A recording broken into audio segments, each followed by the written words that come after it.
Hi guys, today we're having a look at the background to Winston Churchill's speech of June 1940, "We shall fight on the beaches." As you go through this, make sure that you are pausing and jotting down information onto your table on page 6 in your booklet. Alright, so background to the speaker. Winston Churchill was born in 1874 to quite a wealthy family and joined the Royal Cavalry in 1895. This meant that he did have some military background himself before he became Prime Minister. He rose quite high within the Navy himself and was responsible for the disastrous Gallipoli campaign in World War I, causing him to resign his post and fight the rest of World War I on the Western Front. During the interwar years, his party was voted out of office, and he spent some time then writing speeches and those sorts of things. In 1940, Neville Chamberlain resigned, and he was then chosen to be Prime Minister of an all-party coalition. So it was a very unique situation due to the nature of World War II. He was also Minister for Defence and was very active in the British war effort. In 1945, he unexpectedly lost the election and went back to public speaking, famously declaring that an Iron Curtain had descended across Europe. He was re-elected in 1951, however, ill health forced him to resign in 1955. When he died in 1965, he was honoured with a state funeral. Okay, the historical context for this speech. You should be aware that prior to this speech, the British Expeditionary Force were assisting the French military in their defence against the Germans.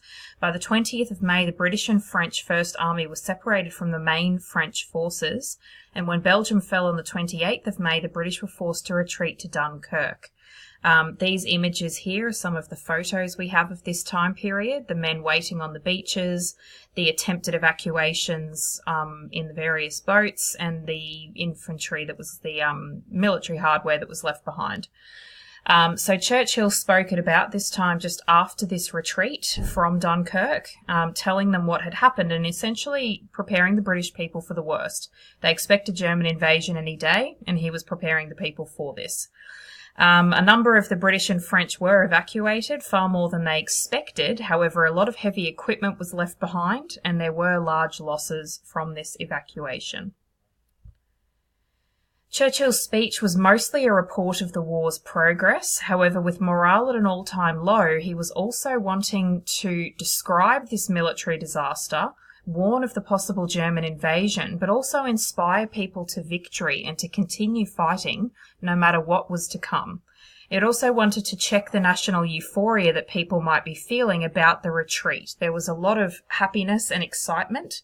The prediction was that only 45,000 men would be evacuated. However, due to effective air support and use of personal vessels, over 338,000 were eventually evacuated. Churchill also wanted to make a direct appeal to the Americans who had yet to enter the war to encourage them to do their part. The overall impact of the speech was fairly decisive. It wasn't broadcast by himself on radio, but a newsreader that evening on the BBC read the speech aloud to the British people. It was recognised as being immediately historic and is considered a key part of turning the public attitude and morale in Britain, despite the endless raids and the bombing of Britain. Britain would continue to defend herself from attacks successfully and was a key part later in the eventual defeat of the Axis powers. So make sure that you fill in the table on page 6 based on this information, ready to analyse the speech next lesson.